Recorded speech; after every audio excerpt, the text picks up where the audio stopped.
Hey classmates, Justin Bergeron here. I live in Nevada and absolutely love it here. A beautiful day here at the park. I'm here with my three boys. So first I have, where is he here? He kind of blends in here. But this is Colt. He's our black Australian Shepherd. And then I'm introducing you to my children. So this is Finn here. He's our blue Merrill. And then we've got our rescue fox over here. He's our red Merrill. And who's not with me currently. She's at work. It's my wife Emily. And the five of us, we absolutely love being outdoors. And they're all really smart, so they're off-leash trained, and I'll probably be throughout this video be calling them back just to check in. But anyways, usually you'll find us at the dog park where I'm at now. That's where I tend to do most of my homework, just sitting under a shade tree. So that's a hobby we like to do in our off time. We have a few kayaks, so we love to go to the lake and go kayaking with the dogs. They absolutely love it. They have their own cute little dog life jackets. And we currently work at a golf course, my wife and I both. She's the manager, and then I'm down in player service, so different departments. But anyways, in our off time, you'll usually find us golfing out there, or one of our sister courses. And so from hobbies, let's see, we got hobbies and jobs. So from there, my specific degree is aeronautics, and I started back at Washington State University up in Washington, and go Cougs, by the way.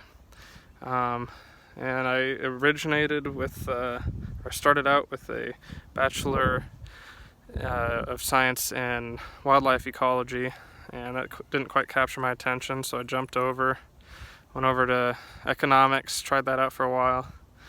And I tried computer science, and nothing really captured my attention. So finally I figured out that I wanted to become a pilot, so I went and got my private pilot.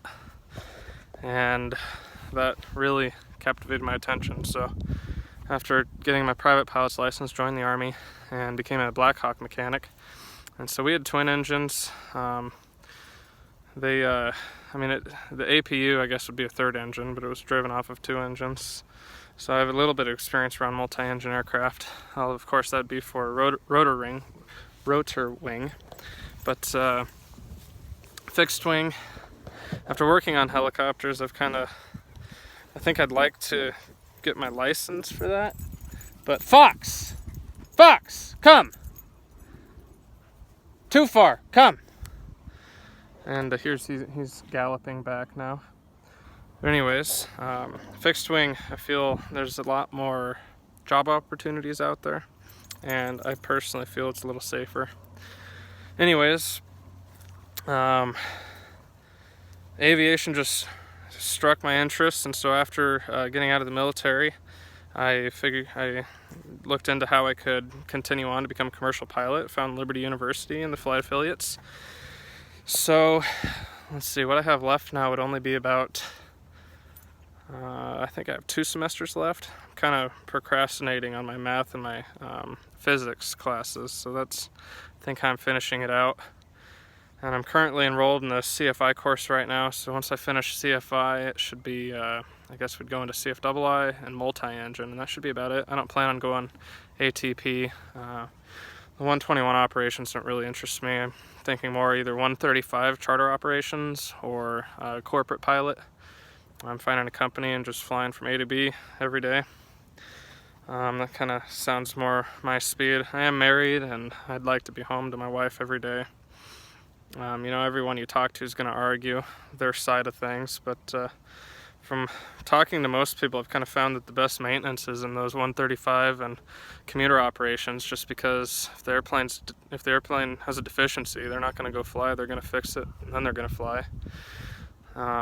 And weather, a big one, they're not going to fly in questionable weather, so usually, especially for sightseeing operations, you can't see anything if the weather's bad, so they're not going to go fly. Now, there is a lot of experience that you want to fly in to get better at, but especially initially, it's not really what I would like to expose myself to, especially here in Nevada. I mean, it's hard to get into bad weather, so you're flying the majority of the time.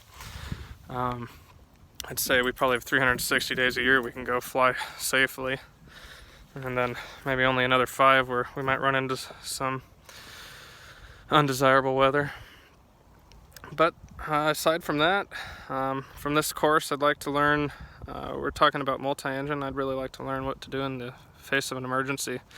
So, I mean, for a single engine pilot, our checklists are fairly easy. Once you get into multi-engine, you're doubling your workload, and in fact, if you don't act quickly with the correct actions, you can really take an emergency and turn it into a catastrophe. So before even getting into the aircraft, I'd like to learn all the ins and outs of the multi-engine, what needs to be done in the event of an emergency or an abnormality. So I think that's the major thing I'd like to take from this course, the safety standpoint behind it. I mean, as well as your increased performance for it, because obviously we will see that in a multi-engine. Anyways, it's going to be a pleasure working with all of you through this course. I hope this didn't bore you too much, but I hope you have a great day. Justin Bergman.